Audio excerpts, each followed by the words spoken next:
তওয়াফ কেন করি এবং ইতিহাসটা কি? মিনা এবং মুজদালিফায় কেন রাত্রি যাপন করি এবং এর ইতিহাসটা কি? হজের যে অন্তর্নিহিত তাৎপর্য আছে, এই বিষয়গুলোর জন্য আলাদা সেশন দরকার। আমাদের সাথে যারা যান সাধারণত, বা আমি যাদের সাথে যাই, চেষ্টা করি আমরা এগুলো বিভিন্ন সময়ে সময়ে আলোচনা করার।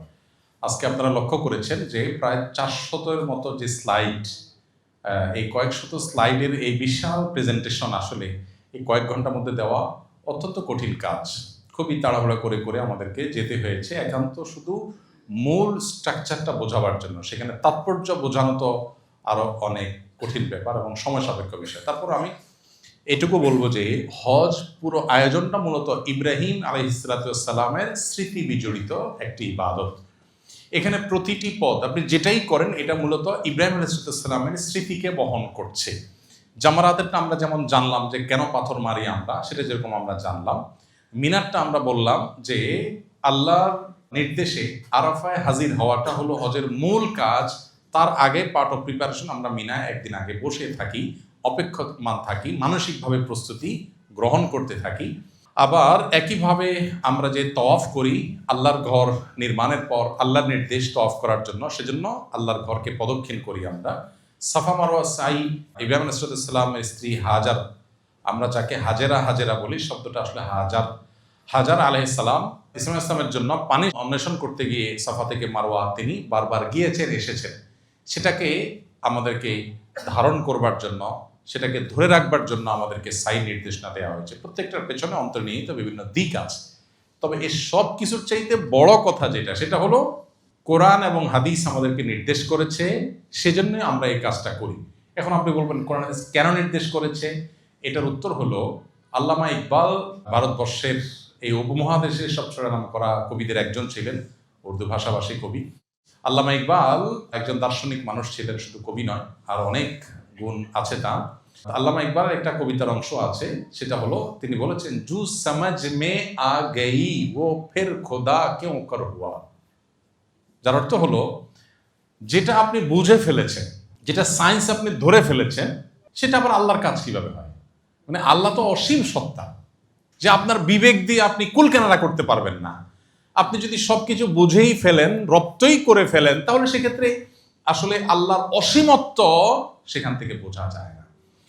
আজ থেকে 300 বছর আগে যখন বিদ্যুৎ আবিষ্কার হয়নি, ওই সময়ের কোনো মানুষকে যদি বোঝানো হতো, বলা হতো যে এখানে ওয়ালে সুইচ আছে, এই সুইচগুলো সবগুলো দেখতে একরকম, আলাদা কোনো কালার টালার কিছু নেই, তাকে যদি বলা হতো তুমি এখানে জাস্ট, এখন তো টাচ সুইচ হয়েছে, মানে আপ ডাউন করতে হয় না, এখানে তুমি হাত দিবা এই বড় ফ্যান ঘোরা শুরু করে দিবে, ওখানে হাত দিবা লাইটগুলো সব জ্বলে যাবে। এটা যদি 300 বছর আগে, যে এই বিদ্যুতের এই টেকনোলজি আবিষ্কার হওয়ার আগের মানুষ, তাকে যদি এটা বলা হতো যে ওয়ালে এখানে হাত দিলে এটা করবে, এখানে হাত দিলে আলো জ্বলবে, সে কি বলতো? বলতো একটা বড় মাপের চাপাবাজ, অথবা মাথায় কোনো সমস্যা আছে। তার কাছে এটা ইলজিক্যাল, এই কাজটা একটা অযৌক্তিক কাজ, এখানে টিপ দিলে এটা কিভাবে করবে, মানে ফাওয়ালা।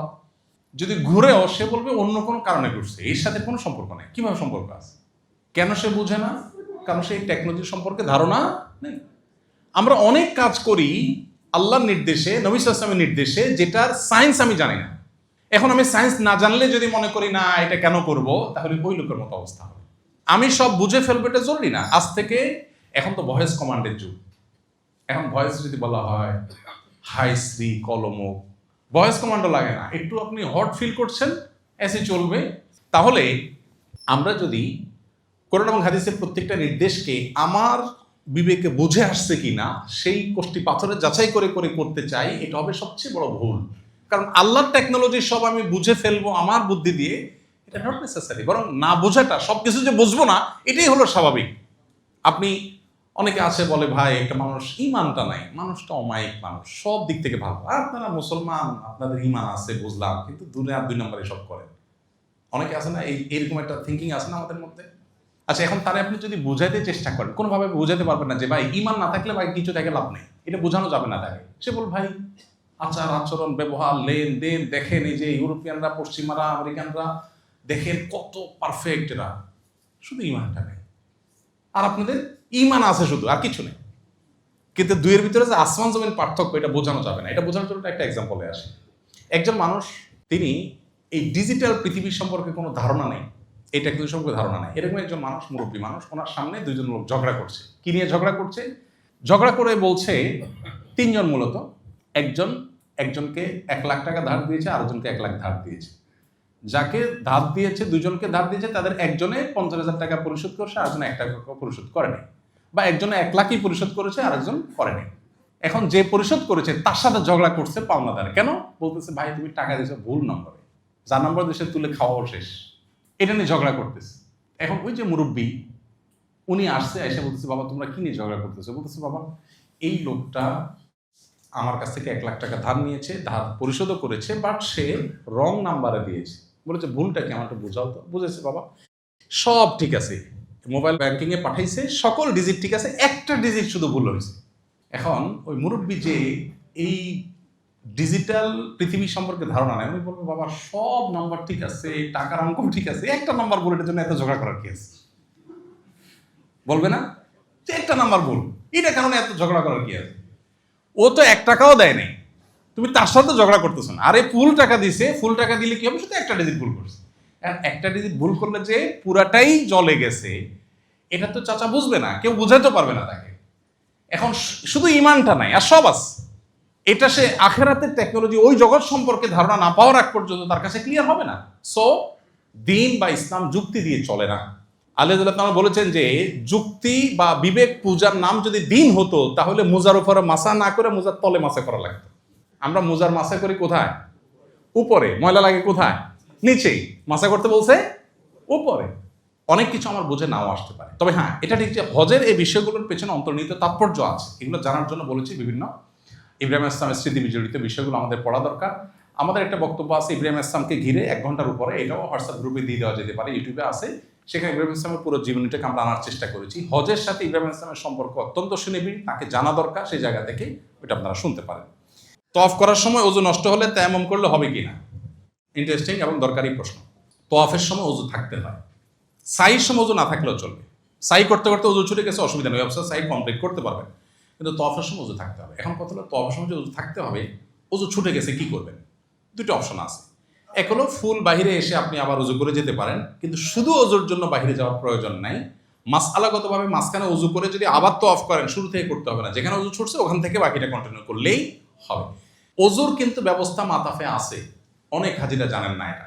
একটু পেছনে আসলেই, যেদিক দিয়ে ঢুকেন, বিশেষ করে কিং ফাহাদ, কিং আব্দুল আজিজ, এই সমস্ত গেটগুলো দিয়ে ঢোকার পর সিঁড়ির নিচে ওযুর ব্যবস্থা আছে। এখানে ওয়াশরুম নাই, ওযু আছে।